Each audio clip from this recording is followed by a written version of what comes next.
Hi friends అందరికి. ఇగో నిమ్మకాయలు అయితే తెంపుతున్నా, ఇంటికి తీసుకుపోదామని అయితే తెంపుతున్నా.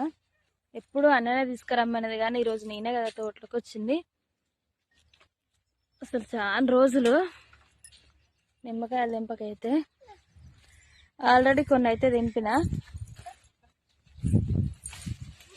చూడండి.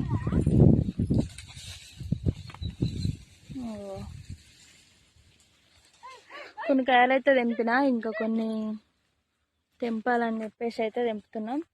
నువ్వేం చేస్తున్నావు అన్న? ఇక బర్రెని కట్టేద్దామని అయితే ఇక ఇంటికి వెళ్దామని అన్న బర్రెని కట్టేద్దామని అయితే కట్టేస్తుండు. ఇక్కడ ఉన్నాయి, చాలా ఉన్నాయి ఇక్కడ నిమ్మకాయలు, చూసిరా. కానీ అవసరం ఉన్నన్ని మాత్రమే తీసుకోబోతున్నా. ఇంటి దగ్గర అత్తమ్మ పచ్చడి కూడా చేస్తుందని